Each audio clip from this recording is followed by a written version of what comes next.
right, John. Here we go. I appreciate you so much with your time. I'm gonna give a very brief introduction of you and kind of leave it at that. Like, and you can elaborate for sure, but in the conversation, the question we're gonna like rehash actually when and how we met, really. So this will kind of be just kind of real brief. Like, for all of you who know who I am, you hopefully know who this is. This is my very close friend, John Sullivan, Dr. John Sullivan, and he's on obviously the call with us from New Zealand. So this is really cool. We don't get to do this very often because of the distance and time change. But when you did work and live here, we have a pretty good little, I think, past, and we'll talk about that a little bit. So again, thank you so much for your time. I know it's valuable because right before you hit record, you're like, the pace. I'm like, yep, I hear you. And like that's again the initial segue was a little bit of jet lag. I caught you, and here we are. So it's perfect, man. So again, thank you for your time. Happy to be here. I mean, the jettison or origin of the book is about conversation, and we regulate as human beings through conversation. We grow, we're inspired by it, and I've never not had a conversation with you, Jeff, that hasn't been left with queries, ponderings, musings, and inspirations. So glad to be joining you. For sure. I think, and we'll get to that. Like the book that John is alluding to is his book. We got it some marks here. This is his second book, and we'll get to some of the questions in a minute too. But I think before we dive into this, I'm just going to kind of give just my thoughts about like the book review, whatever you want to say, just because I think that's kind of important. And I'd like you to relate some of these things. I'm purposely going to leave your first book in terms of details out of it, right? Not Yeah. to keep everyone necessarily guessing because it's not the same, but in its way, there's a lot of like obviously love that they both get. So for me, I'm going to say my review really comes from when we met. All I've really kind of ever heard was the brain's confusing. We don't know a lot about it because I knew through testing that my brain had been affected by my work. Good, bad, whatever. It's been affected. Okay, and that's when I met you. And what you did is help give me a checklist. Basically, I say it's like what I found out after years now, and like those experiences that we'll get into in a minute. It's like be, the job that I had, we were really objective thinkers. Checklist, go do this. If this doesn't work, if this fails in the parachute, do this. If this fails in the gun, do this. But if my brain fails, I didn't have that checklist. And that is where our conversation began, as you said. And so this book is a further checklist. I think it's not macroscopic or microscopic from the other one. I just think that what I see is like more of and it might not make sense to everyone, but it's like if you took your first book and you took all the correlating books that were referenced around your first book, and then you did a meta-analysis of all those books and you combined them into something that was a little bit more brain centric as it affects the nervous system or behavior or diet or exercise, the things, the peripheral, not just. And so it really gave me a lot of comfort. I think, John, you've improved, obviously, and I don't think the other one, the book wasn't this. The problem is you simplified it a bit better in context of how is it Mm, affecting my peripheral behavior. mm, And so I mm, think that like the two of them are essential for understanding someone that is really good objectively, is really good soldier, is really good athlete, is a really good pragmatic student, executive, professional, professor that likes checklists and organization, that thrive mm, on them. This is really, really mm, good for the brain, and it takes away mm. we don't know enough about it. So John, that's my takeaway. That's my thoughts, and I'm wondering if you've had any other sort of similar, uh, I guess, reviews. First of all, thank you for that. I mean, when you write a book, you're writing for an audience that in total you may not know. So you don't know how it's going to land. And you try to keep that in mind. And Chris Parker and I, the co-author, kept that in mind. But what you described is exactly why we wrote the second book. If you constantly look at meta-analyses, that tells you the consensus of science, but science is iterative and should move. When we wrote the first book, generally speaking, there were very few books that were out there talking about the brain in that way, in an applied way, as opposed to a reference or a practical manner. And we left a lot of stuff on the cutting room floor because, being the first, we didn't want to overwhelm readers. And again, generally, you and I have spoken about this, and people experience this everyday life. We tend to know more about eye health and colon health than we do about brain health. So we're all starting from a disadvantage. I start from a disadvantage. If I didn't study it, there's no way I feel I would know much except for tertiary sort of things that maybe applied wrong because they're not in context. So, in writing the second one, we have to move with the science. We have to improve in how we deliver the information. And so the goal was simplify, clarify, but add in pieces that we knew had moved. I have used a lot of technology in my career for objective measurement, not just for my understanding, but for the person's understanding or group's understanding. But to throw that into a first book when I felt like the technology wasn't really robust enough um, for consumer based, this now I feel very strongly where we've iterated to in short amount of times. This consumer based I would, technology that we present is very clinically accurate, but is good for the end user. And then as a clinician teaming together, it's more powerful. So well, I'm hugely humbled by your review because that's in some ways what we were trying to grow the messaging, but grow with the science. And yeah. so, no, So no, I think that's that one thing too it leaves is like it leaves a lot of opportunity for discovery, self-discovery, which I think is hugely important to sweet. behavior change, right? Because I think Yes. it's like you want a checklist not to resolve, you want a checklist to kind of institute behavior change. And it's like Yes. I that's the would, hardest thing for people to do is like, yes. well, I want to change my behavior, but that's it. Give me give me some blueprints for some of that behavior, and that's this book That doesn't. was part of the first book and this book. I love what you said there is you can't live in the book and actually solve the perplexing problems of health and human performance. There has to be an iteration of trying stuff out and then go beyond. But also the other thing you're saying there is really a vital factor and truism about, brain first approaches. If you take away autonomy, people's choice, you will already stop behavior change. And so you're exactly right. We wrote it in a way for an autonomous leaning in, as opposed to going, do this.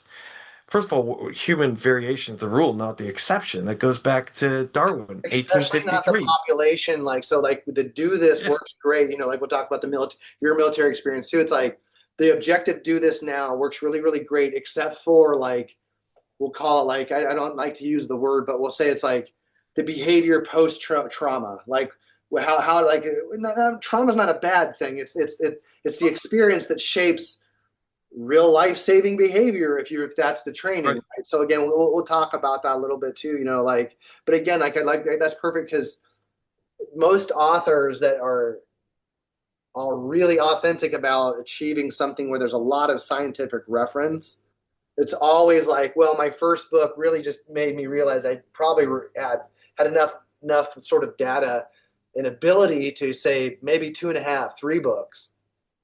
And so and it's really interesting because I've not like I know too. It's like writing the book. Let me ask you this: like, I don't have that. I think I think that I have the aptitude or the knowledge base to write a book on a topic? Yes. But I think writing a book has to come with a really sense of passion. Is that a true statement? Because I can't imagine you and Chris put this much effort into something that takes this much. You don't pick this up in undergrad. Like you see what I'm saying? How much time you spent and you two spent to accumulate this? Like that can't come from a place of pure just ego. It can't. No, no. I think also you're touching on something. Most people that write books, you're not doing it for lesser values like profit. You don't make money off of selling books. There is some. They're the tip of the pyramid, if you will. And there's a lot of reasons for that. So I don't want to put a negative halo on that. But you don't do that. There is a passion behind it. And I think probably one of the grounding passions for Chris and I is, and I'll kind of talk about this in a very balanced way. But for me, if you're a scientist practitioner, and you lack the ability to teach through the thirds. So, like, I can talk at the 50,000 foot level with jargon, and every field has its jargon. Psychology and neuroscience tends to get really a negative halo about its jargon, but it's not much different than computer science. It's quick communication with a contextually deep understanding. But if you can't talk to someone who has no academic background and talk about this in plain language, your science, the things you're passionate about that have import to the quality of someone's life or performance, then I don't know why you're in this.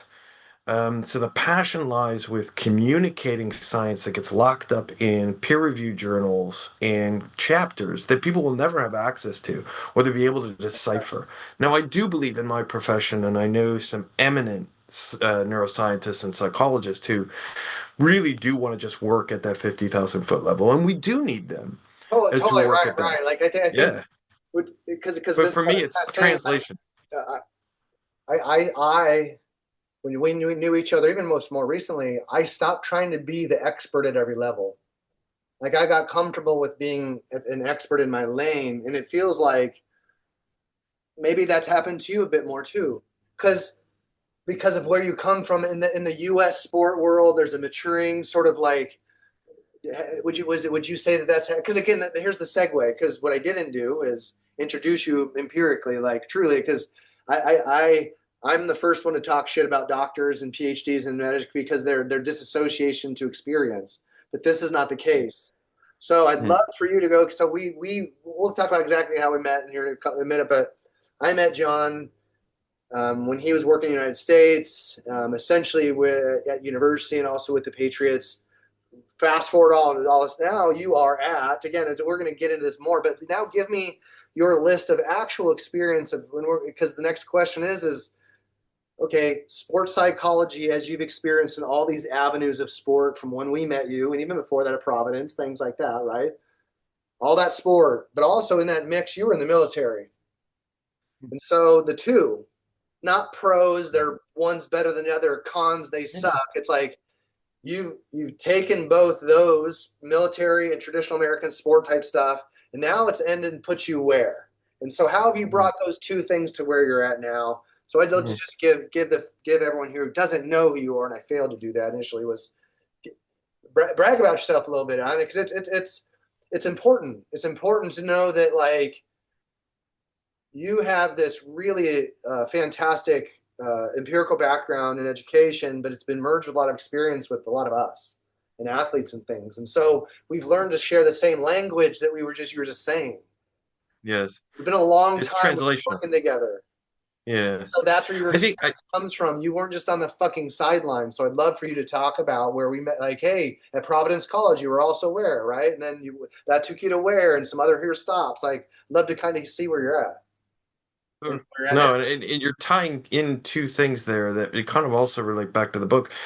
Translational research, bringing it down to practicality for people to be value and be able to handle that information and bring that import to their life, but transferability as well. And so I was trained as a scientist practitioner. So my background is as a clinical psych, sports psych, neuropsych, and then I have a formal background in neuroscience. Now that's the academic part.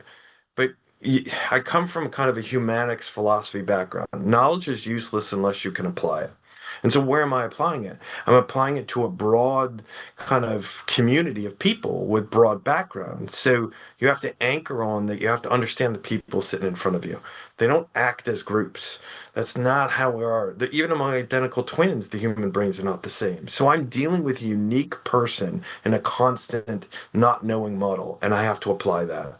And so my work has always been I've worked from an academic standpoint, from a practitioner standpoint, and as a researcher. My journey, kind of when we first met, I was working in the NCAA. I was generally lucky to live in the state of Rhode Island. So it's like living in Europe. It's 20 by 30 miles. Right. It's pretty Yeah. small. Yep. But what leads to that is we had four Division I universities, and I worked at the University of Rhode Island. When I started there in 2000, I was one of seven clinical sports psychologists working in the NCAA. And at that time, it was 1,100 schools and by about 500,000 student athletes. And so it was a relatively unique position. But what led to is driving, 30 minutes, and I'm at Providence College, another Division I university. So one's a state school, one's private. And then I can drive the other sense of the state, and I could be at Bryant University, which is another private Division I university.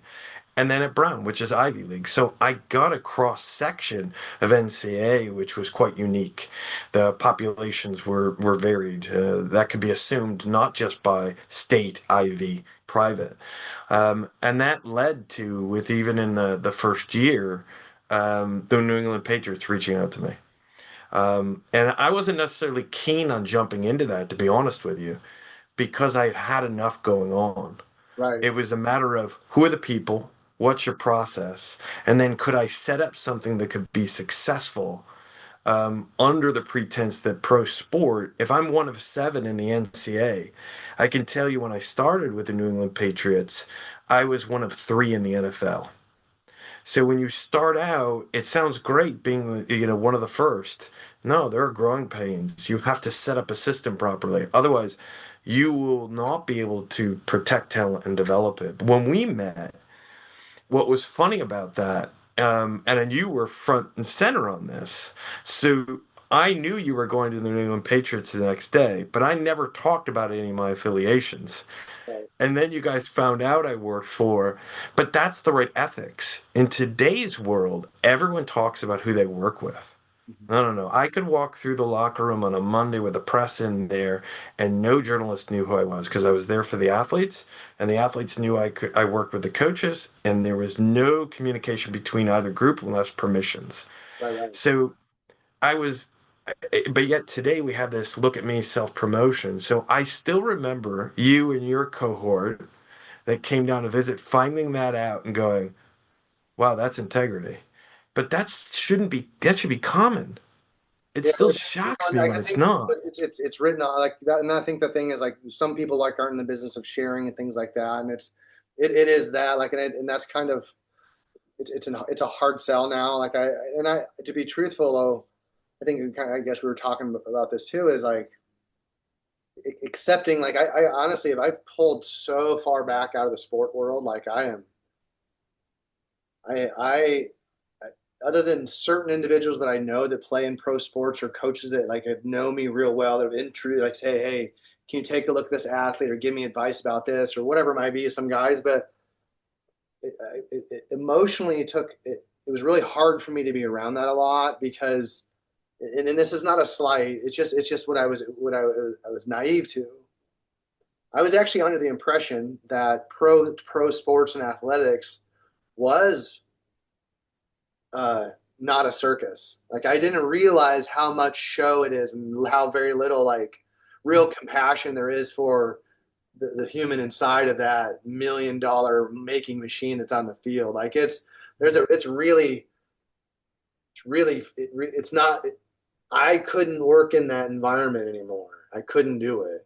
And it's not Hmm. like I'm better than anyone else. And the reason I couldn't do it was because so many people that were coming to train with Catherine and I for the military, we had to go, whoa, whoa, whoa, pull back, man. Like you're going to burn yourself out. And it wasn't for money. It wasn't for anything. It just exactly to Hmm. your point, man. Like, and we're Yeah. like, why would I ever train athletes? Because as what's the greatest gift of any coach? Hmm. It's a present athlete that you can build a relationship and not to take any sort of fame, but it really is to like, we fucking did this. And it's like, that's it. Like we. And so like to now where you're at, right? You're at the one of the you're at the biggest we in New Zealand other than maybe the All Blacks. Now you're at a much bigger but culturally, I'm saying like again, but again, I bet you've had some interaction for sure. You've had interaction with that beautiful culture of the All Blacks, right? Like, and I can say Yeah. that because I'm not privy to the things that frustrate those folks on the inside either. So, but like, so here's the question is like, you've experienced both, right? Like now you're where? You're in New Zealand doing what? Like overseeing the madness. I like what you said though, that piece about pro sports. It is entertainment, so it presents this glitz and glam, but it's still anchored on a we process that it's about people. We're in a people process. So you have to set up standard operating procedures that protect talent development. That's why I stayed with New England for 16 years. They allowed that to happen. It was not a perfect organization.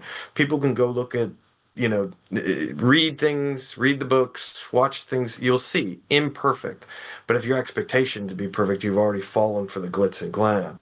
However, fundamentally, they were in a position to allow its practitioners. One, I was a tooth and a cog. I own none of it because really I should not have Super Bowl rings. I never touched the ball. I believe in the Olympic model where coaches and support staff don't get medals. But that's I, the I, best kind I to don't think have I because I deserve them. think because here's the thing too. Like, and I'd love to hear you admit this. You may not want to take credit for those rings.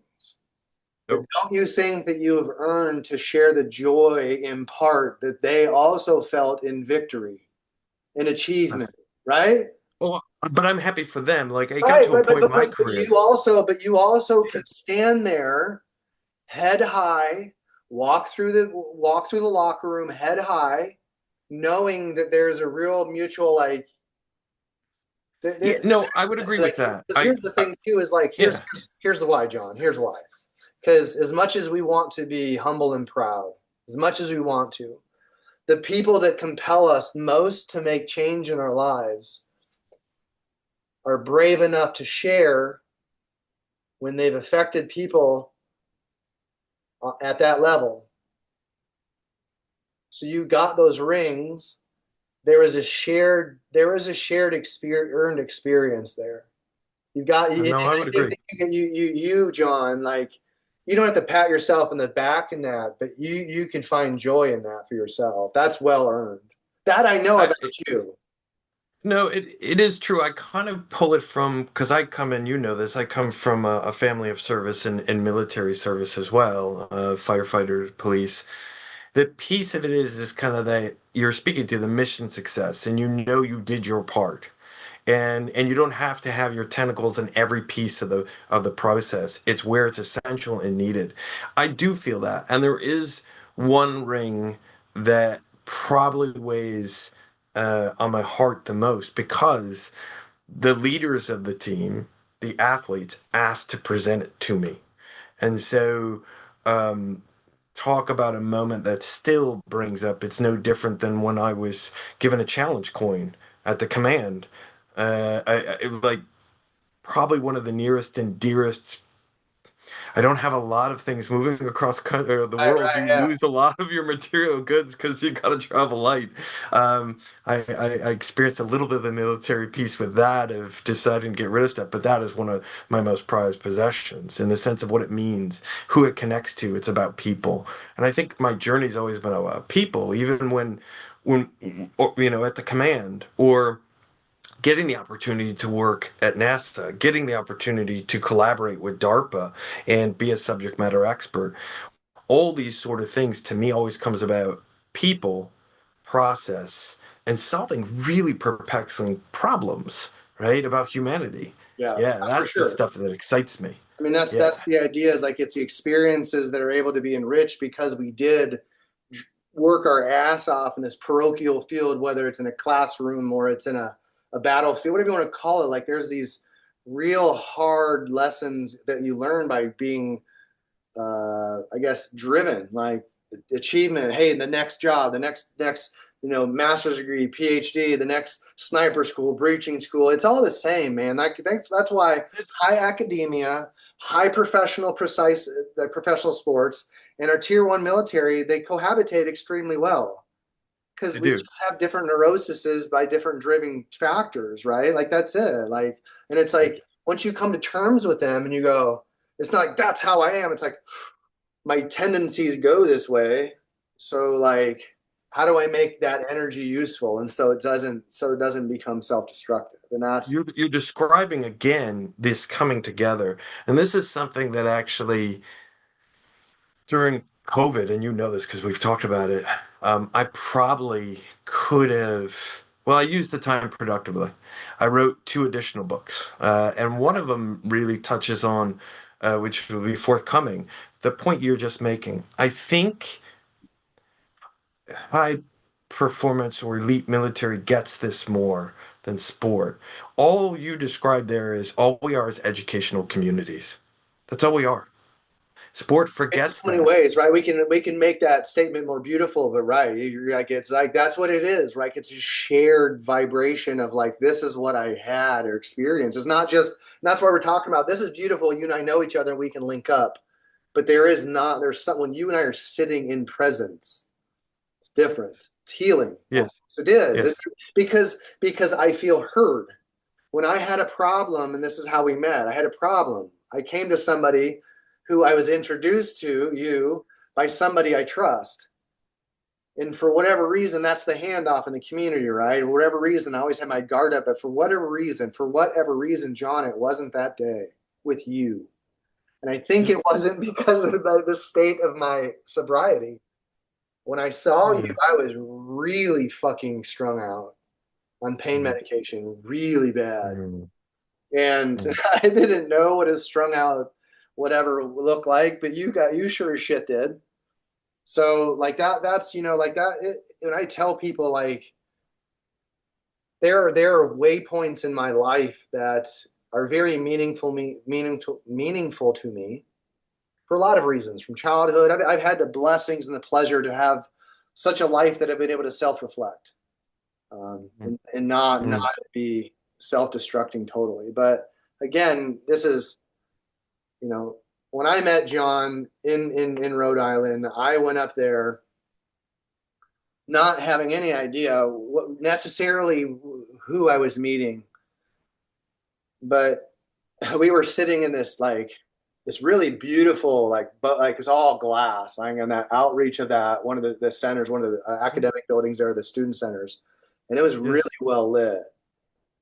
And I just remember sitting there like feeling like really shitty, quite Mm, frankly, because I hadn't taken my dose of pain medication that morning yet. I was really like mm, mm, morphine, mm, like really wanting it, like fiending for it, like for real, right?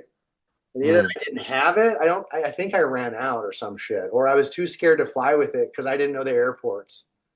mm, And you said to me this. We'll get to this. You literally said this. This is the exact quote you said to me. I can find it. I wrote it as I was reading through this because you said, and I don't know why this woke me up, but this statement like totally snapped me out of, and it drew me into the conversation.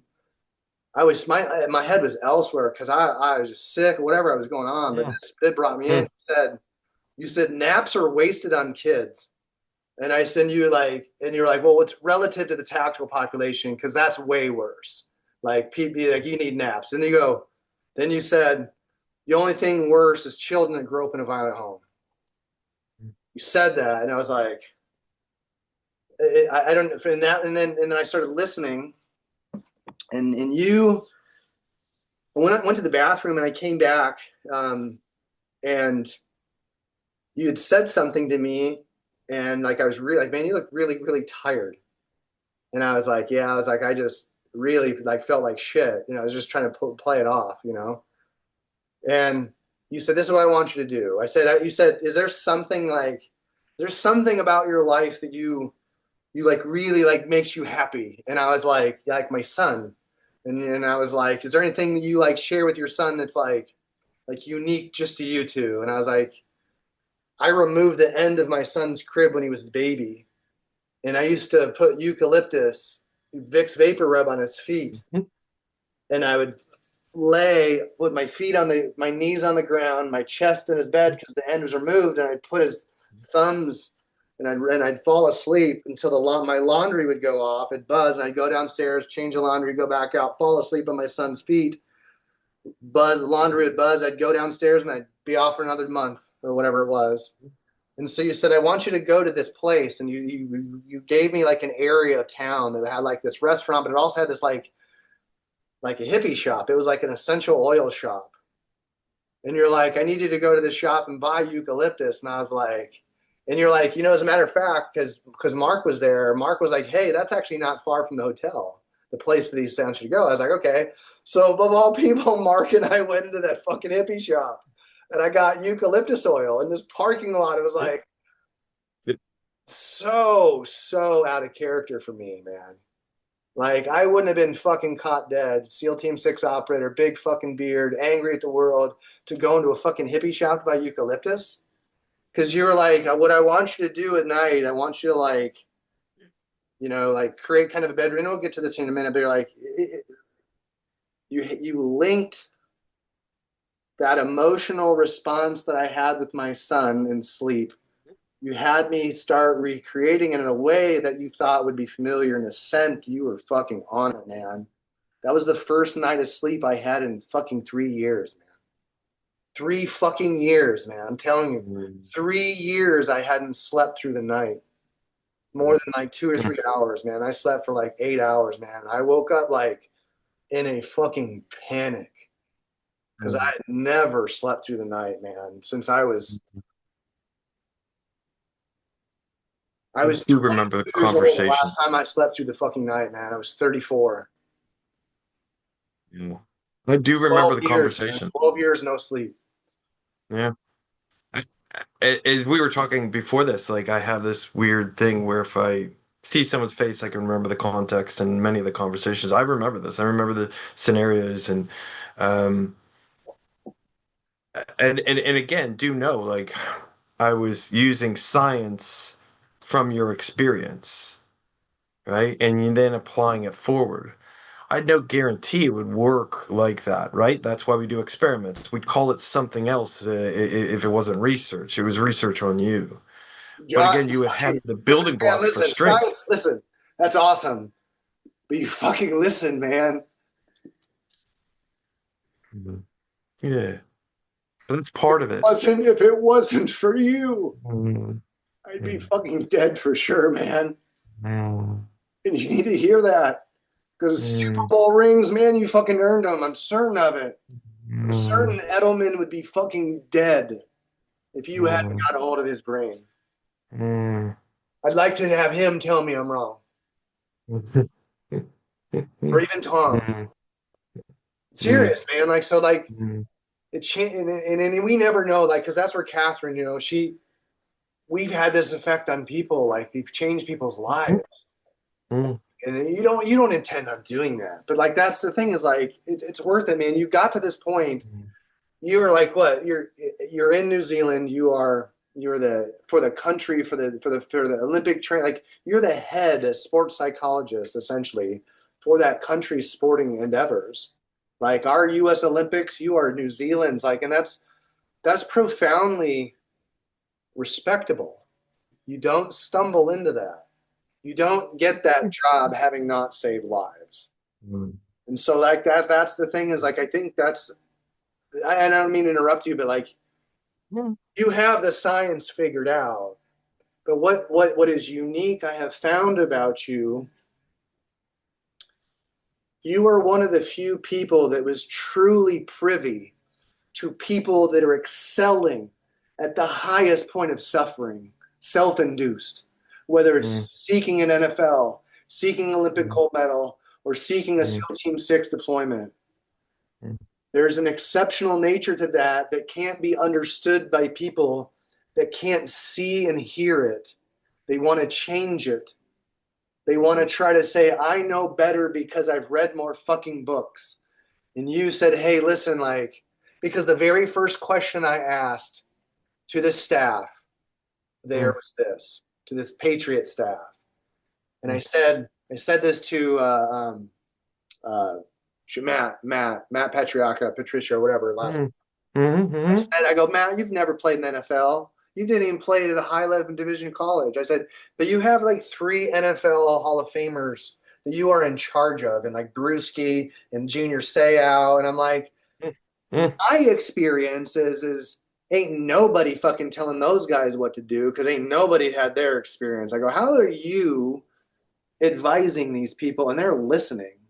And he mm, goes, it's about rapport. He goes, it mhm, you got to find what they need and not tell them they're doing it wrong. You got to take a look at what they're looking at, share your mm, perspective so they get more advantage. He goes, mm, I watch the same tape they tape to see tells. He goes, I don't tell Junior how to do this. He goes, this asshole always does this when this is going to happen. He goes, then I built mm, rapport. And he goes, then they started asking me questions. So that is what mm, I felt was omnipresent at the Patriots. It also is like that when I was with the Golden State Warriors a couple times as a same mm, capacity, not working for them, but I got behind the curtain. mm, It was brilliant. And some other teams. The thing I saw with the Patriots in which you were with, and mm, also with the Golden State Warriors, with their sports psychologist, I knew Chris Johnson, right? Same mm, idea. It's like it happened because you had two sports psychologists that came in and didn't try to change them. You mm, accentuated their ability to make decisions without without judgment, without creating that judgment mm, that makes doubt. mm. And that's what I saw is like there's a community. So I think that when you went to New Zealand, that was one of the things too. You're like, there's a lot of promise here, but like the development of culture is the key. And that's who better person to see like, hey, I've seen the sporting culture of the Patriots and all these Super Bowls. I worked with SEAL Team 6 operators and saw that culture in its way. And then I went to this place and did these things, and now I'm being asked to observe something that these kids aren't being paid, but they would die for that gold medal. And Mm, that is true. That is true. mm. So like, how did you take all of that and now end up in New Zealand and go, hey, like, man, this is kind of cool because now I get to apply some of these things. You nailed a number of things that kind of just I've been lucky to have really good mentors to teach me about that process. Like you're saying, is till you can see it through someone's eyes, you don't understand it. Doesn't matter how many operators, point guards, or linebackers I've sat with, you have to understand it through them. And then the other thing you're accenting on, which is just a truism about the human existence. Like we have the best and the most complex survival system in the known universe, the human brain. So when I've had my training in clinical psych, yes, you can talk about disorder and disease. Again, that's a lexicon of language. But are you ever really interacting with someone who's not resilient? No. You actually, the brain is always finding ways to adapt. So I'm always looking for strengths to elevate, which sometimes let the other things go that may be at a less developed stage, or and accents where the development needs to go next. See it through their eyes. Understand they're always coming from a place of strength. I give a simple example too, and I was just talking about this at a panel I was on for concussion, and a little bit ago working with some continuing education with a psychologist. Why is it that we see anxiety kind of coupled, especially long-term anxiety, with depression? Laws of physics apply. Equal but opposite reaction. We can never stay at the highest point of hypervigilance.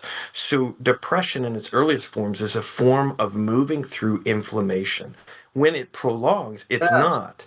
And yes. so the brain is already there showing a dynamic of resilience is how do you help the person with their strengths and maybe prior trends ameliorate that process going forward. So I'm not sitting with a weakness. I'm sitting with the stress. I'm sitting with someone complaining about I this is not my quality of life.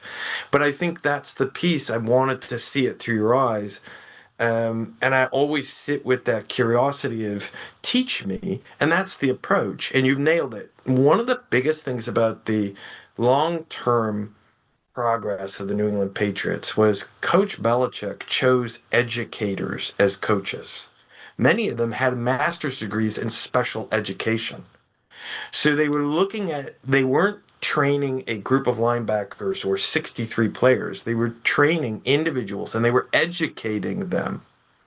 And so walking into that approach, like I said, I was not going, putting my hand up. I want to work with these groups. I want to understand your process and see if I can benefit from it. And even if you will even hear about the brain, because at that time I was starting in 2000. I mean, like brain science has been Right. around, And but were so they that's willing like to your listen first to book, it? right? It makes sense because like someone just gifted us a book the other day. It's like, hey, neuroscience as it relates to essentially Buddhism, and it's on the breathing and the link. It's like you're right. Like it's so remarkable you say that. I guess I didn't. I never heard it from your level of going. No, no, no, no. Like we really all these beautiful things about breath, right? About manifestation from that, from behavior, all those sort of things. Like we always knew it from like these sort of people that have long practiced traditional meditation, but also neuroscience. Like no, no, no, no, no, but like they hadn't met in the middle. And it feels to me like that's what you're saying because Catherine, she's saying it from the breathwork practitioner. You're saying it from this level, like Yes. like that's seen it, like, and so like that's what's so cool is because humans are ready to digest, have digestible, manageable, useful, like good stuff. Like I think that that's why this is like humans are brilliant when they're organized, and we even the brilliant, they're fucking chaos when we're not. Yeah. So I think that Yeah. that's like for the go getter, man. This is super helpful. It is. One of the things you just said there too, which is a backstory even about the first book, and it's in the second book. So Chris Parker, co-author, as you know, he's a long-term meditator, long-term martial artist, academic, but he in the first book debated with me this statement that he says often when he's talking about that meeting of culture and wisdom from generations ago, meeting science, and now we have this evidence about why it was handed down and why it should continue to be handed down. And his term is wisdom of the village. The village elders would pass this down. And now with 21st century science, we understand why, and we should continue to do so. Right. And it was a perfect statement. And he argued with me not to put it in. And I was like, Yeah. no, no, Like that's going in here's the there. greatest argument to create those practices. I think that that's Yes. like the missing. It's like we know exercise makes you healthy, but you're like if you really understood the systemicness of it, right? Yes. And you're like, Yes. because that's what I mean when humans know they're walking around with this magnificent creation. Like you're born in a Ferrari, you just may not have known how to take care of it. And some of that Right. also too is cultural. Like don't do like everyone's like you're diabetic. I'm like no, I just stopped eating the food. It makes me diabetic, right? Like it's not. Mhm. So that's Mhm. the other thing too is like I really there's a what I love about this is like if you're really serious about taking ownership of your life from a non-self-help psychology. This is so one of my favorite books of the year. Last guy I've read for years is Dr. Casey Means' Good Energy book. Hmm. Amazing. It's how we've eaten for 3 years, and I'm like, hey, honey, like someone gifted this book, and she's like, yeah, dude, like that's what we how we eat. I'm like, oh, so this is like the same sort of like good energy for the nervous system, like in that sense. Like I think that's a good idea. Like to understand how you're like you said, man, people know more about their iPhone than they know about their nervous system. And that's And the that's iPhone that's doesn't necessarily help the nervous system. no, right. And that's the bummer. Like your iPhone's cool, man, cool tech. But you know what's way Yep. fucking cooler than the iPhone? The nervous system. That's cool Yes. shit. Agreed. So like Agreed. so that's kind of like, like okay, so let me jump into here because like I want to just kind of highlight Sure. some of the stuff in the book, just to kind of because it's worth it. Like one of the as I read through this and I marked it up, and that's what I do. I mark stuff up to memory. Like that's I experience. That's how I experience stuff and remember stuff. It's and taking notes, and like that was one of the things that you're like. I never was much of a checklist note taker until we're going to get to this here in a minute because one of the big things I think that where you and I really co-aligned a long time ago was the term mental toughness, and its intrinsic value but its context is often like really left out. And what we're talking about now, and I think that you put it really, really well, and not to like belabor the how crappy mental toughness. I think that we've kind of overcome some of that too, because it's like the first book. There's been a bit of evolution, but I think this is brilliant. What we're spoken. This is on page 57. I'm just gonna read a little bit of this because it's like it's my favorite bumper sticker, and this is how I remember. I was like, you're a PhD and I don't fucking dislike you. And because this is kind of where you kind of went on a rant. I'm like, okay, I'm glad this is in here. It says, essentially, I believe strongly that the term mental toughness has been hijacked to mean things it does not mean, to illustrate things it does not illustrate, and to be non-specific enough to be illusionary to all but a few. Quite frankly, mental toughness has been a concept not unlike the brain itself, has been treated with some neglect over the years because the brain has been ignored to smaller or larger degrees. The truth of what mental toughness actually has remained open to debate and interpretation.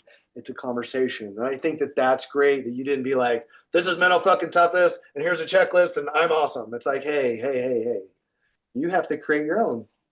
And I think Yeah. that that was really well said. And there's a lot more to that. And like, you touch on so many great things about exercise and its link. Of course, that highlights to me my wife, meditation and breath work and prayer, and it's important. So like, wow, right? So that's what I'm saying. This is a deep dive to self, I guess, like self engagement, like, and it's good. So that's kind of my first take on that book. I just there's a lot all this up to this, but I think that that's brilliant. So I kind of love to hear your thoughts again about the mental toughness evolution for you, right? Like, because also too, it's like you kind of got to accept it a little bit, but you also go like, I've got a handle on this, and this is what it means to me.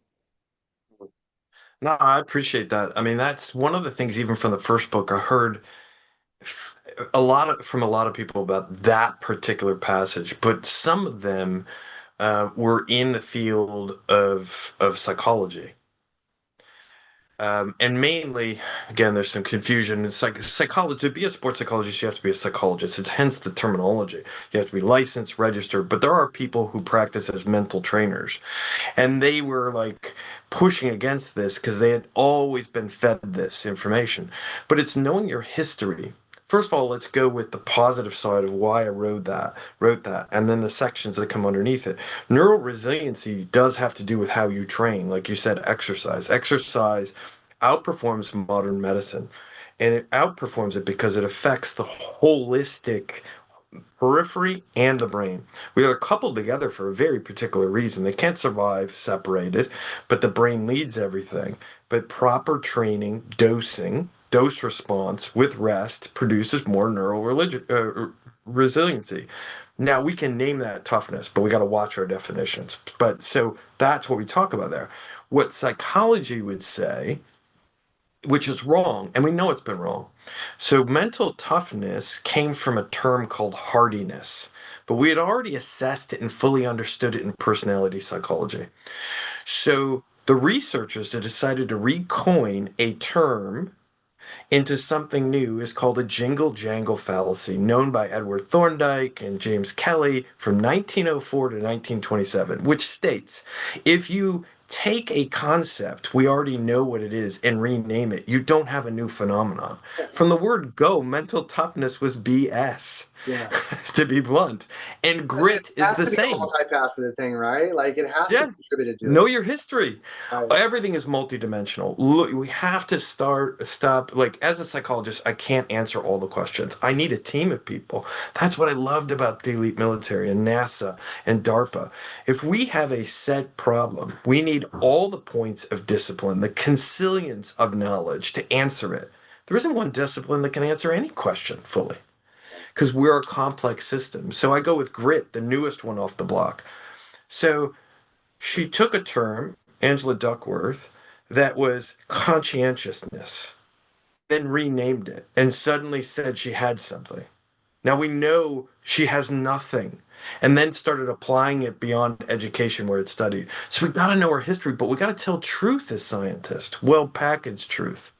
So, but if we recapture mental toughness and we understand it as neurological resilience, of how you train and how you rest, now we're working with something. I wouldn't use that term, but at least we understand toughness in a neurological sense, which is a much better footing. Much better footing. Yeah. Yeah. No, I Yeah, think yeah, yeah. I think that's what we've done is unfortunately like we've taken this broad valued thing of mental toughness and we've distilled it down to something that has been kind of written off as like I can distill this down and like give it to you in these simple steps and we've devalued to your point, resiliency, human, like the act and the behavior of try and fail and try the value. We've so devalued resiliency. Like Yes. humans, like be resilient, and here's how we do it. Yes. We've devalued that somehow because Yes. we've You're just put right. more value on other distractions, like non-human distractions, right? Like we talk I all love the it. time. That was the iPhone talk right out of the gate. Like don't sleep the next year, all these things and sleep temperature. Like here's the other thing too, is I want to say this is we're going to go into the steps, but like, you know, most high performers too, from my experience too, aren't lacking the human emotion of fear. It just comes out Yeah. differently. We guard ourselves differently, right? So That's right. I think that that's the thing too is as people hear this and are high performers and all these like uh, Cal Dietz really made a good point in one of his books saying like you don't get a high performer if you don't apply the maximal amount of stress. And as we said at the beginning of this video, you don't get the maximal out of that someone after applied stress unless you give them a place to put it down. So Exactly. like we're Yeah. all right? It's just all Yeah. context that same sort of way because it's like let's not devalue something just because we're passionate. And I think that Yeah. that's the problem is we I think the we're piece you're passionate. touching on, which is really powerful, you said three things there that you can anchor on and go, okay, I can extrapolate this and this makes a better context make sense. The piece of it is that and I'm not faulting coaches. Again, we've created a narrative that we have to recapture and re-educate in a culture. But a coach standing on the sideline and going, that person's tough, that person's not tough. I mean, you are thinking in a binary standpoint, not understanding the beauty of human resiliency, that cells do things in different contexts. So do human beings. If I put them in a slightly different context, will they meet that resiliency? Then the other piece you're talking about is noise. Noise is not just a concept of kind of auditory, it's a physical sound wave physics apply here. Noise can be a force multiplier. Noise can downgrade development. So you've got to look for the noise, like what's pulling away from that human potential. And then the other piece that's so important that you're touching on is that, hey, if we're not understanding the person in context, how can we apply a thoughtful plan? Right. Right. Got to Because the understand thing them. is you never know what's going on, right? Because you're like this Yes. high performer or this person that's been told or the high performer that's on the sideline is just totally shit in the bed. But then you ask them and you realize like to your point, naps are wasted on kids unless they come from a violent home. What if, right? Same I heard with Hmm. West Point, one of the strength coaches at West Point, all the cadets would come in before the school year starts, but they got to be there field work. Soccer is always there early. Football is always there early. The soccer team shows up from being on the field for 2 weeks, and the coach is like, practice beat their ass. They were terrible in the field. And the coach is like, shut the lights off and lock the door, girls. You're taking a fucking nap. Right? Yes. I experienced that Context. because you have this, like, I got it, man. Like Yeah. we got it. Like I'll give you an all example. it's the whole Uh, don't be a pussy statement for people that are in the military. You're like, isn't that why I went through buds? So I don't have to keep trying to prove myself that I could get it. Like now, okay, I'm not a pussy. Now you got to be a mature adult soldier. Like let's be instead of using these terms that are devaluing, let's yes. talk about exactly what the fuck we need and what we have the beautiful language to use those Yes. words. Just And because broaden the I'm military and I culture. need someone to do what I say doesn't mean I can also be articulate. I can be mad as shit, but I also can be kind. Like I can, and that's what I'm learning.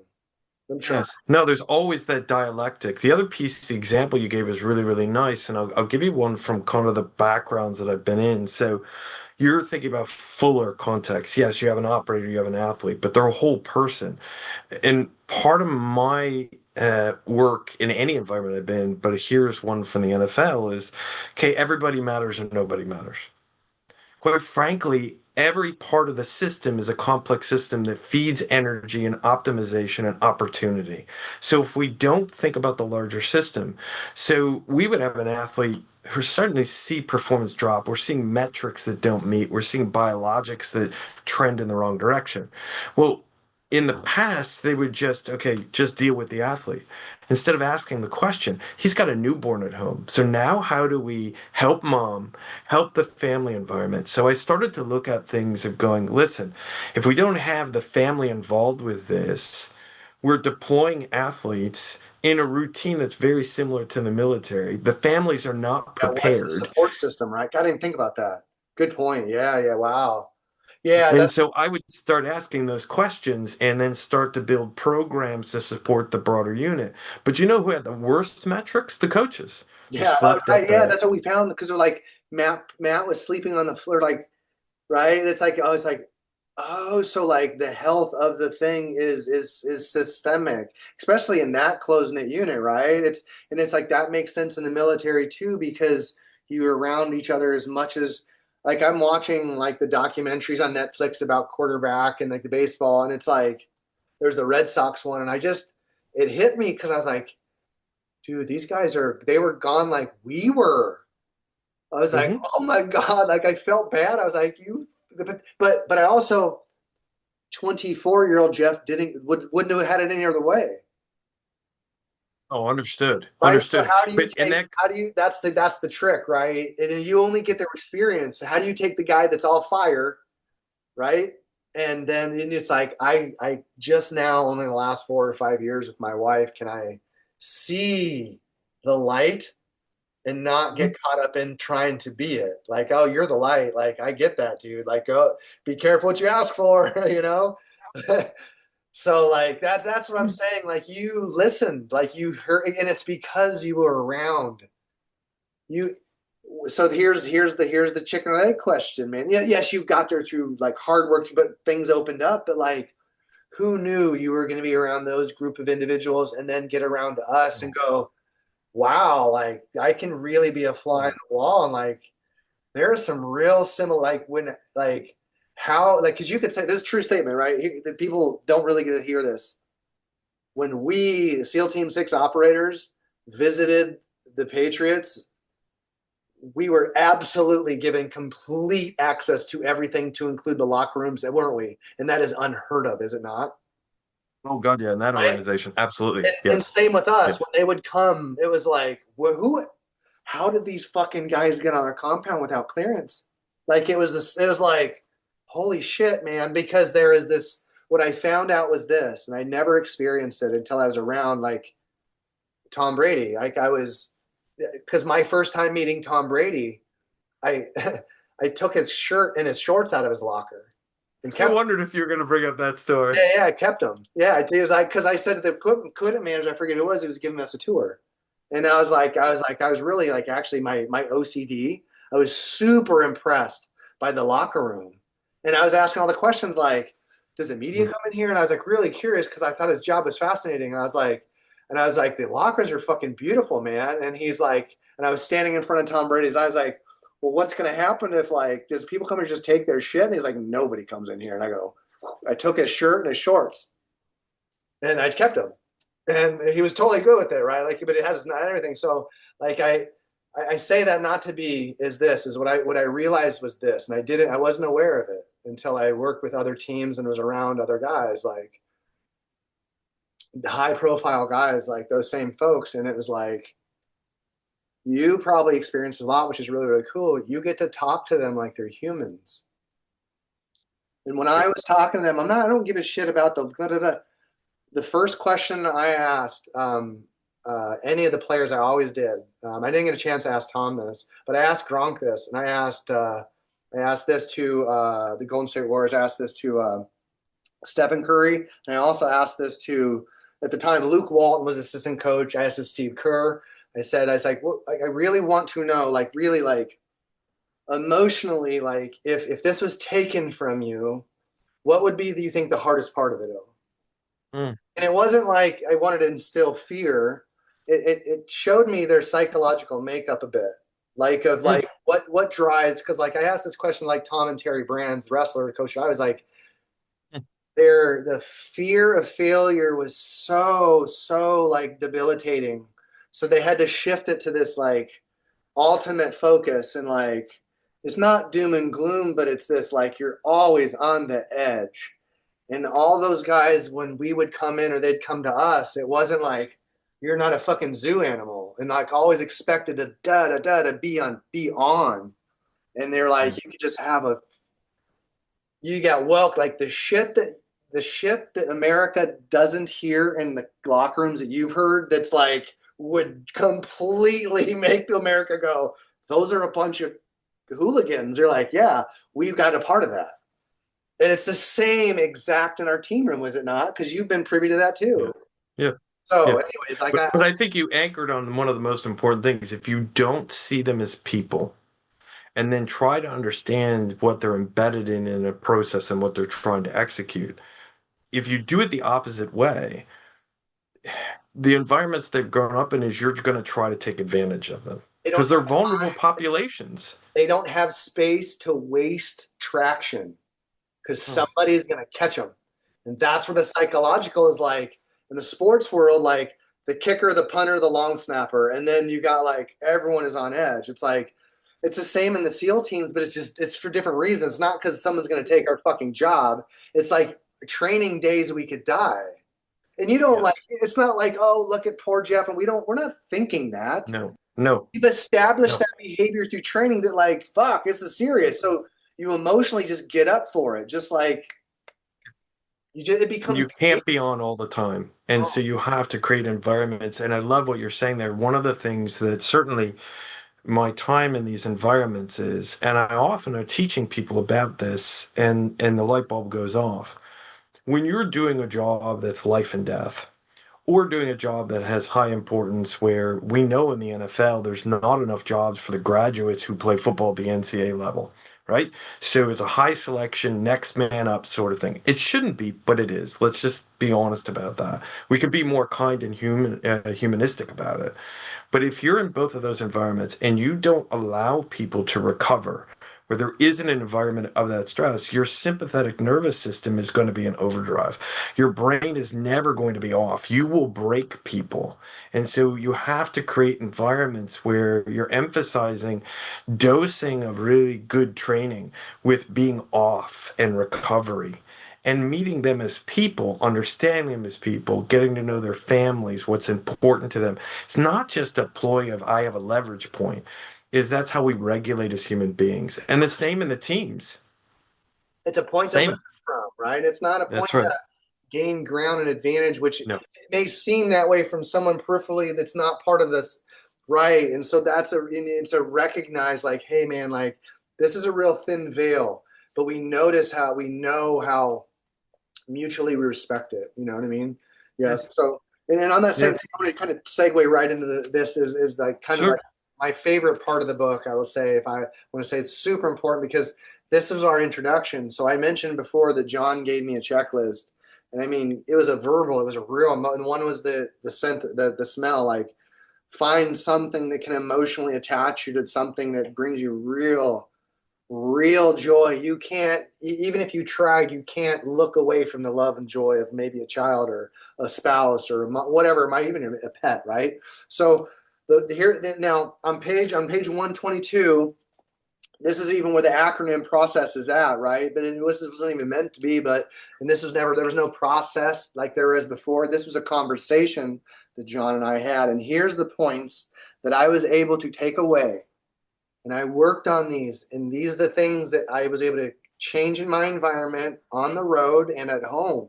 And these are the four that started with me. And then these are not in any order. Like the second one is knowing how and when to nap and then actually doing so. And that is when I was like, oh my God, that's how I met John. Naps are wasted on kids. It's like, well, that's relative to the military. It's like, oh, and kids that grow up in a violent home. Like and that's where it started. So I was like, I was so underslept, but I would find Mhm. myself from 10 to 2 being often tired at times. So I was like, that's your body's telling you something, man. Listen to it. Don't just chase it with more stimulants. And that was part of the conversation. I'm like, I was being heard by John, and he was coming back, not trying to change me. He was highlighting things about my life that you're like this is within your power. This is within your capacity of behavior. Like, and it's not adding more to your plate. It's just organizing what you are. Mhm. Another one is creating a bedroom environment that encourages rest and sleep. And this is super important to me because from that, this is what you said. You go, Jeff, Mason, your son, or you have a son. I was like, that's what the Euclips. I go, how do you put your son to bed? And I was like, what environment do you have in your child's bedroom? And you're like, I'm like, and you're like, do you keep it hot? And I'm like, no, no, we keep it cold. I said, keep it cool. Do you have the fucking lights on and the TV? I don't think John said fuck, but you get it. And I was like, no, I keep it dark and quiet.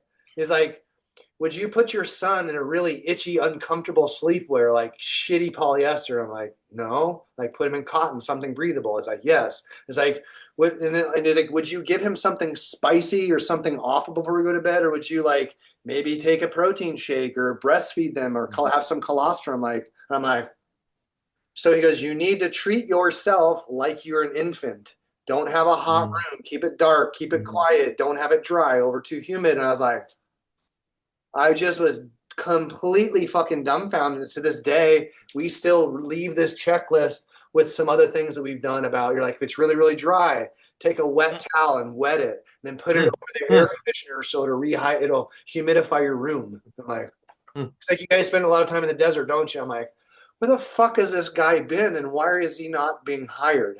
Like seriously, I had that. I said those exact words to commanding officers. I was like, "The fuck is going on here, man?" And that's when you got came in, right? So next one, This is new. I didn't realize that. yeah. So next is having a wind down pre-sleep routine, and that's where you said, Jeff, like, do you like mint? And I go, I fucking hate mint. And I was like, except for toothpaste. I was like, you go, good. You're like, mint is for sleep. Don't ever chew mint gum. Don't chew mints. Like the only time you do mint is before you go to bed. And the eucalyptus. So you need to create like a Pavlovian response with mint, maybe. You find something, and I said, then we had a conversation about breath work, and then had a book from 1986. It's called Zen and the Martial Arts, and it talks about Bruce Oh Lee. yeah. His meditation, he would do it in a steamy room so he could visibly see his breath. And you're like, do that. So I steamed up my room, dropped the eucalyptus oil in bed, and I slept 2 nights in a fucking row. So that's what we had this long conversation. And then the last part was the biggest concern that a lot of guys have, and I want to leave this with you because I'd like to see how this answer has matured. When people, a lot of operators will, or pro athletes, I understand, is they'll fall to sleep real quickly sometimes, but they'll wake up 3 hours later and be wired. Or the flip side is they can't sleep at all, and it's just this constant struggle of creating. And that's where you're like, hey, that's where the sleep routine comes in because we talked about the temperature change at your feet and how that goes into REM sleep and all the stuff that's in the book and like all these conversations and things that we do, these biohacks that aren't fucking biohacks. There's human physiology and science, Yep. common Yep. sense, right? So I'd like to hear, it's like, that was a real struggle for a long time for me. Was, man, I could fall asleep and create this great routine, but because of the travel and the frequency and the jet lag and things, but like life can be jet lag. But that was a hard one. That was the one that took me a while to really work on. And I think that in more of that was of my emotional state. It wasn't physiological, John. My emotional state was really still pretty shitty. And until Mm, my personal self worth improved, that didn't improve. My mm, personal self mm, worth has improved so, so, so, so much since I've met my wife, and a little bit prior to that is mm, when uh, mm. after my suicide attempt or whatever. But like I now think that that's where maybe like I'd like to hear that about it. Like I like where for guys that is that still a pretty common thing for high performers? Like sleep is always, I know that is, that's never going to change, but like I'd just like to hear your thoughts about, because I know that's where you and I, that is where I truthfully found my most, I respected you. That's you giving me that ability to understand myself made me respect you, and then we Mm. became friends, and now like your family does in that sense. So, but like I'd love to hear your thoughts about that, like some of the sleep stuff, and like it's like Happy to. what's some of the great advice that you could offer about that? Sure. Now, again, what you described really, really well. There's a number of things there. Sleep is universal but very individual. So the things I'll talk about are much more broad. The other thing you mentioned there, which is a really powerful piece, and I see as an advocate of teaching psychology properly, because I think as a field we've done a pretty poor job teaching people what it is. You described it really, really well. You're using science as a guide, but if you don't understand the person in front of you, most importantly, their adaptive strengths, you're going to take a much longer time from moving A to B. And the A to B is decided by the person in front of you. What's their goals? What do they want to achieve? If you're just going to think you're going to be the expert throwing all these, like as you said, hacks are not real hacks, but throwing those sort of advice at people, you're missing the most resourceful thing sitting in front of you. That human being with their collection of experiences and that power. You had all the pieces. I had to listen and then help you see how those strengths would assist you. That's how psychology works. Yes, we use science as a guide, but you're sitting across from someone who's already experimented how many thousands of hours. And don't tell me there isn't strength there. So I love that piece, sitting and hearing you and then showing people that's what psychology is. It's not what TV and movies would like to say. The other piece you're speaking to, the question, middle insomnia is some of the toughest stuff to work with. It really is, because once you can get people settle, um, if there's disruptions in the middle. Now, going to the restroom twice in a night is not middle insomnia. As long as you can settle quickly, you're fine. That could be a hydration status. That could be a Every night, like metabolic clockwork. status. Yeah. Clockwork every night. Yeah. Kind of like you accept it, and and anyway, but yeah. So I'll shut up. I'd love to keep hearing it. Yeah, no, but middle insomnia is difficult because it's also very frustrating to unlock a little bit, especially without objective information. It's where you can understand, wait a minute, there's a noise trend in your environment, a light trend that changes.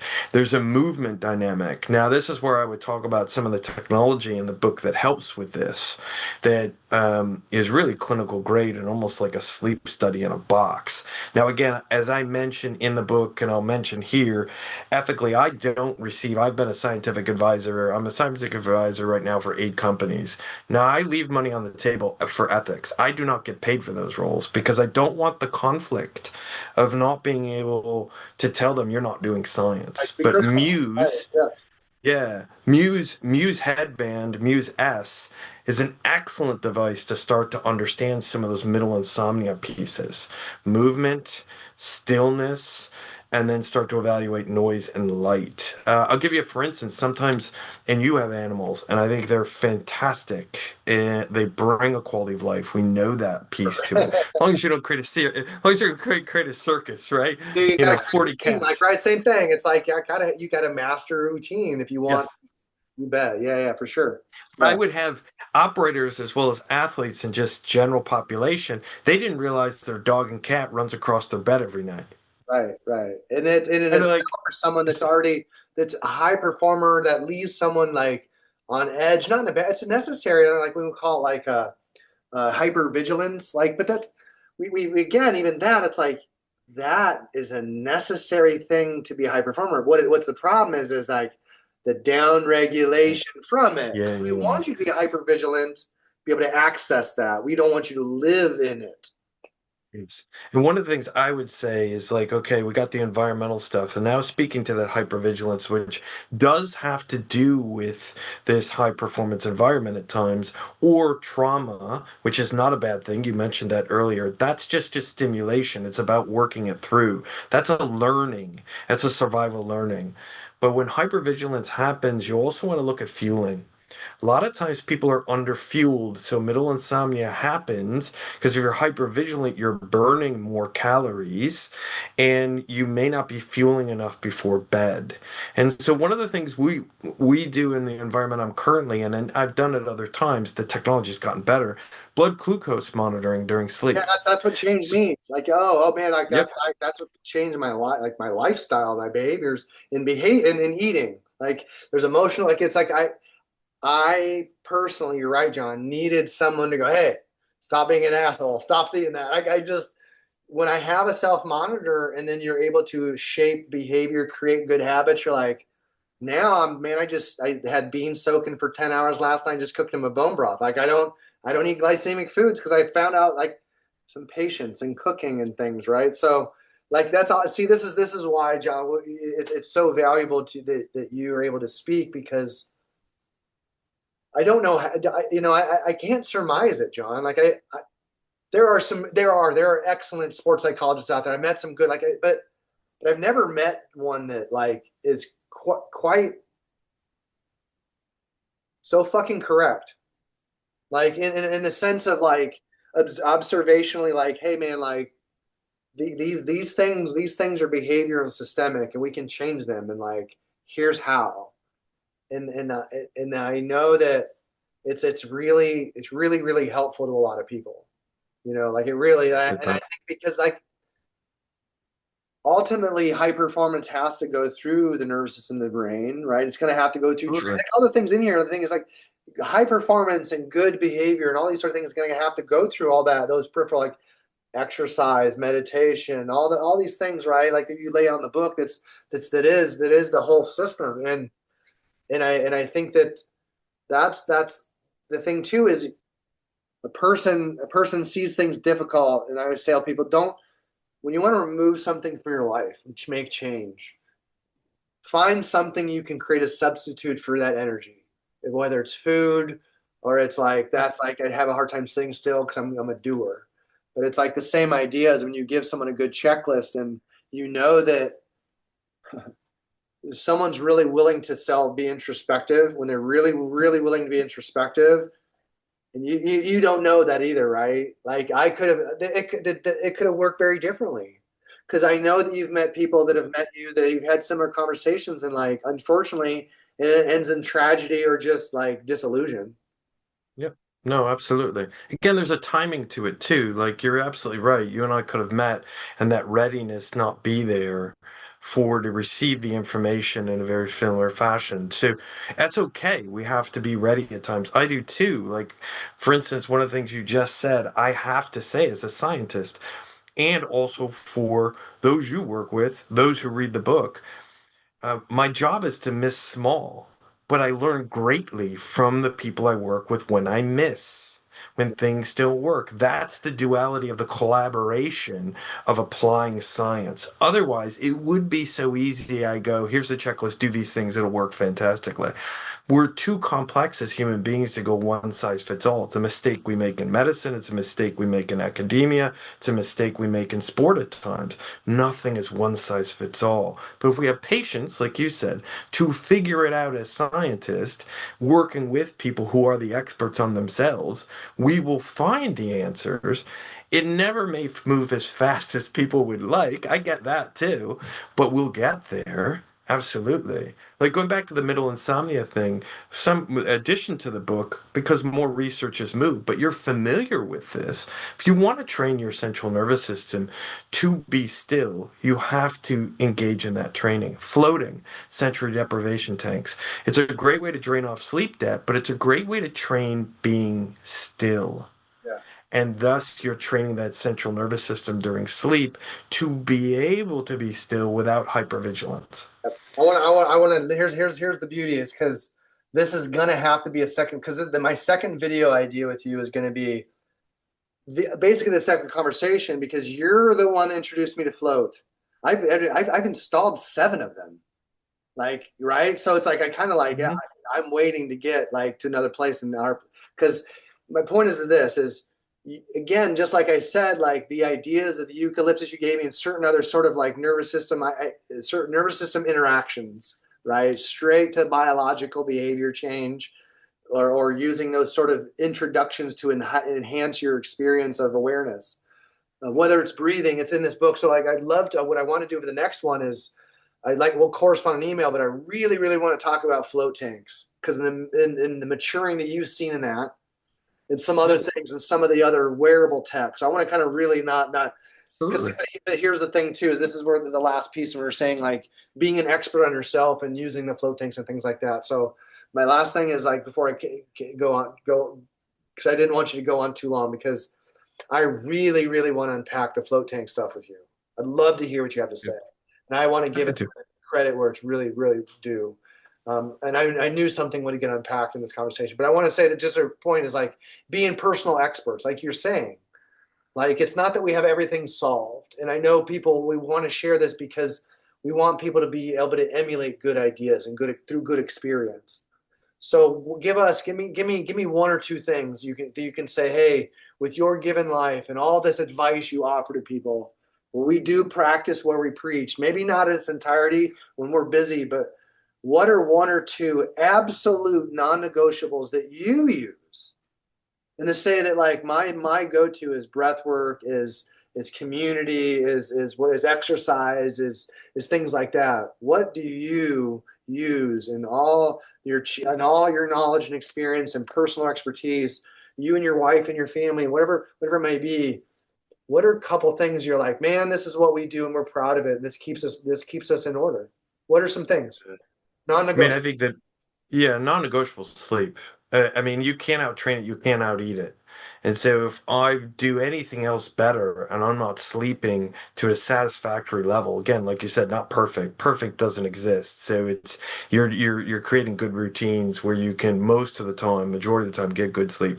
And then also utilizing banking sleep. I would say at another time when I had more access to float tanks, I would include floating. I'm building them here. There's nowhere I haven't been where I haven't been float tanks for a good reason.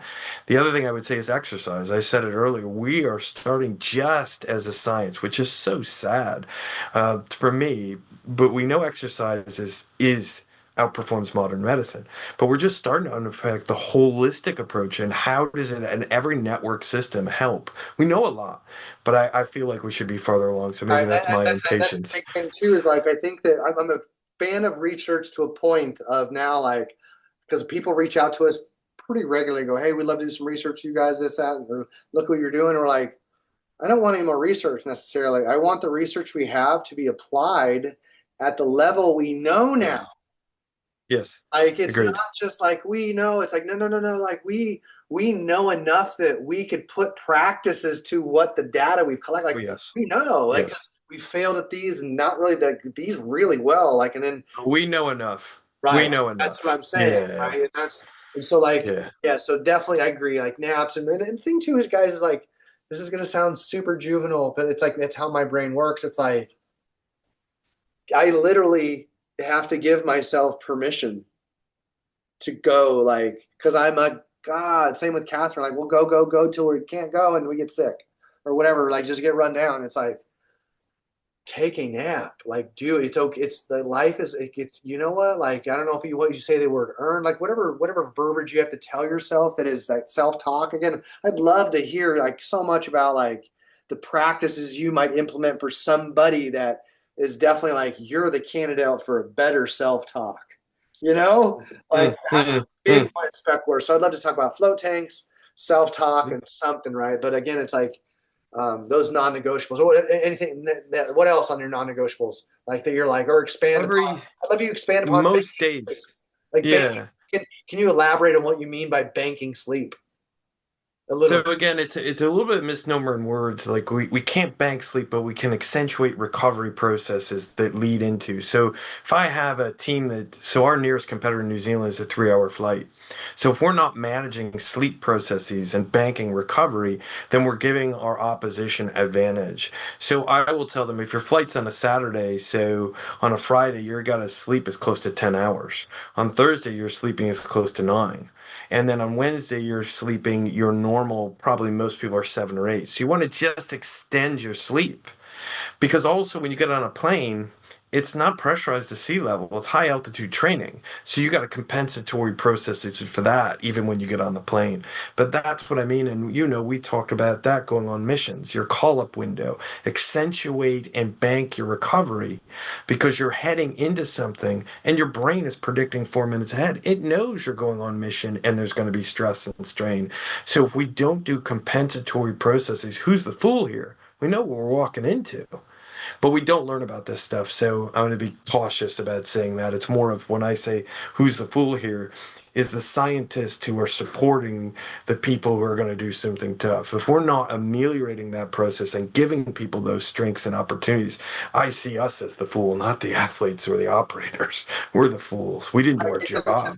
you Yeah. you know that you can only impact them if you learn the language to articulate to them, right? Because I think that that's the thing Yeah. too is like there's a lot of like unfortunate assumption that a lot of this information should be kind of just, you should know, like, hey, you should sleep better. You should be sleeping. And I think we're kind of breaking How? the mold a little bit It's because the we're how. seeing You're exactly right. where do we gain the greatest gain in performance? It's not adding more workout time.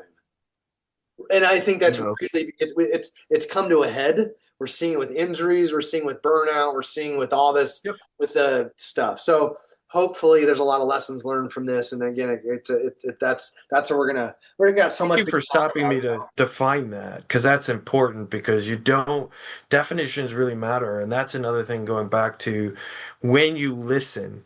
So, to give you an example, I was just kind of doing work in concussion and teaching physiotherapists, concussion protocols, assessment, rehabilitation. So, if you say to an athlete, I want you to rest, there's a definition on the other side of that. What's their definition? If Yeah, I don't know that, yeah. they And may then see, I actually think that that's the execute. thing is like you, John, again, I think that that's where that there's more like you that are willing to go, oh, well, like, and this is what and then I know that you probably, like me, have tempered it a little bit over the years. Like, I'm good in front of a crowd when I'm teaching to people I know what I'm talking about. But it's also, like you said, really condense it to something that's digestible.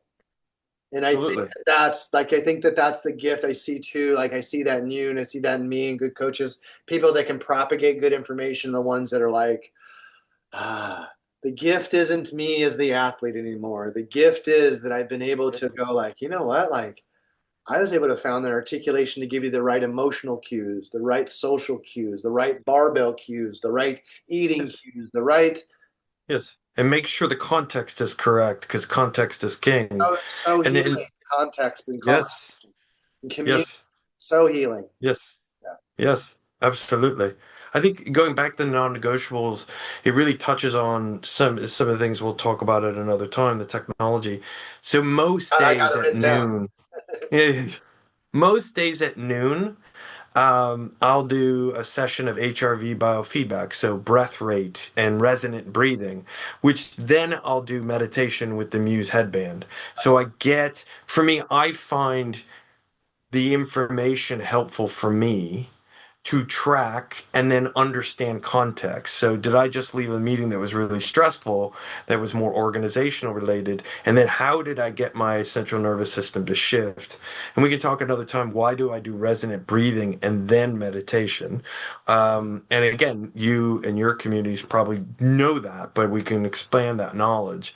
And then the other thing I do at night, which is a new thing, and the research is we'll have to talk offline about this is quite, and it's something I've added in for quite a while, but the research just moved quite far, is photobiomodulation, using light to stimulate the brain and using the nasal cavity for that avenue and delivery system.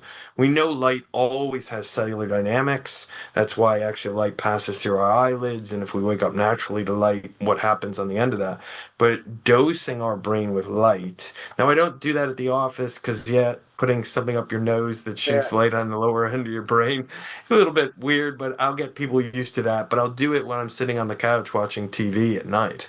Sure. Um, and we Yep. can talk about some of that research, which is quite And powerful. that's kind of right in where if you're talking metaphysical meditation, all these sort of things, they all like Yep. now they're overlapping because we're using the same language. And that's super telling because it gives us a lot of depth and not just breadth. And that's what's Yes. super cool because seekers, people that are really trying to solve and be introspective, they don't just stop at the parochial. They're going to find themselves as far in the metaphysical, spiritual they need to understand it.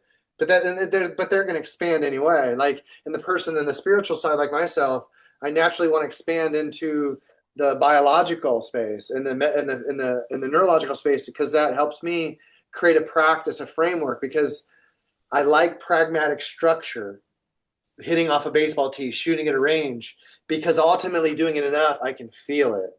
I know if it's off. As soon as I hit the ball, I know if I sliced it. I know as soon as I pull my trigger, if I pulled it, mushed it, like it's like, and it's based on feel. And so that's the other thing I Yes. really want to get to in the future. Like that's the stuff that we want to talk about because I want to talk about how feel is enhanced by float tanks, how feel is enhanced by self-talk, and then how feel is enhanced by devices. So that's our next talk right Absolutely. there. That's kind of what I'm. Oh no, love to. You're talking about a sense that we rarely get talking about. We have about 30 different senses. We talk only about primary, but what you're talking about there is interoception. Like emotions are felt in the body, and we transfer information from the periphery to the central nervous system, and how valuable and important that is. That's Absolutely. it. That's the Yes, it that's the is. Emotions run the conversation you show. have That is with, the it. hey, Tom Brady, hey, so and so, how are you feeling at Yes. those moments of critical decision making? And they can go, this is what I'm feeling like. Because Yes. you're out of body, your awareness is heightened. You're like the same thing when we're going through a room. I know exactly where the pressure on my feet needs to be because that's relaying posture to the guy that's got a gun next to my head. So same thing, Hmm. subtle. It's like, hey, I made a break and out route, and I just did a subtle head turn that told you to throw it on that shoulder, and that only knows because that guy's been working that receiver for 4.5 years, working that. Like no one else saw it, right? And So to go then to your it's point, that often feel. what people think when they think of sports psychology, and I even challenge psychologists on this because again, we can stop. It's never the full story. I studied neuroscience because psychology wasn't the full story. It never could be. I don't blame psychology, but I want to understand a fuller portion of the story. Like when someone's in this state, how do they move them? And where are they moving to, relatively speaking? Or how am I moving blood flow and neurodynamics? And one of the things people will often fail because it's culture. We're taught this that cognition reigns. No, it doesn't. It barely rules. We feel first, then think, and cognition is often tertiary in the examples you gave. Right, Tom yes, is not yes. Yep. thinking, he's processing emotionally. You're clearing a room, you're using your gut instincts, which are real, which is an information system. Your brain's checking in with your gut, understanding your periphery. And so when you go to thoughts too much, you actually make the learning curve much larger. And you gave some nice illustrations of that, and we can unpackage it more for No, sure. we can go on and on, but I want to cut that free. We got to jump up here and we got to go on with a little bit of life, and I'm sure you do too. But let's we'll close it, and like I said, you know, I I could thank you a million different ways and appreciate that, but like I think for me, it's like the fact that we have ongoing friendship and thing we can correspond, and you're somebody I can you can make sense of my brain a lot. Like I mean, I can live my behavior. I'm an erratic, intense individual. And I don't mean that as a personality flaw. It's just kind of something that I am at times, And so for someone to be able to always be able to understand that and not hold judgment against me, but I understand where they came from, working around all those athletes and those minds and things like that. So it was natural for you. So my gratitude extends for forever into my family and my son and everything like that. So I really hope that we're able to get together because we always talk about that, trying to whether it's in New Zealand or our place in Alabama, or wherever it may be. But we will definitely link up again soon. And again, for your time, it's awesome. So, John, again, thank you so much for your time. Thank you. And one of the things that I mean deeply, I thank you for being you, but I also thank you for your service. Coming from a family of service, that cannot be said enough. So thank you. You're welcome. Yeah, because it's worth serving when you have an opportunity to unpack that service. I think that's and that's what this is about. Like that's you were kind of the waypoint in my military actual career that I do look at. Now I had other people that around me that cared like Mark. Like in it, the gratitude I have for Mark Stevenson and what he's done for me and what he has done for my Mm, son could mm, never be oh, you know that. Like you know to the mm. depth of how much that Yes, man has taken care of me and my son. yes. And through that waypoint of life and struggle, like you too were Mm, you saved my life, both of you did. And so for that, mm. like it's a great place of friendship and things to go from that. And I can't be Yes. understated. So I look forward for other people to hear from you, correspond with you, read the book, listen to the book, whatever they may be, because help does definitely you got to be there for yourself, and it's hard because sometimes there's not a checklist, but there's a checklist right here of self, like no shit, what's going on. So Mhm. take a look at the book, folks. Again, it's take a look at both the books. You got The Brain Always Wins. This is the second one. The Brain Always Wins is a white covered book, very similar title, but not the same information. So it's like Dave Grossman's first two books. Read them both, right? On Combat and End Killing. I look at yours. You got to read Brain Always Wins 1 and 2. It's worth it. Mhm. It's worth to read. So again, we'll do this again, John. We'll get some more Yes. topics and we will answer a whole bunch more questions and solve Wonderful. world problems. One physiology and psychology statement or sports psychology statement at a time. So, all right, John, appreciate it. We will Thank talk you. again very soon.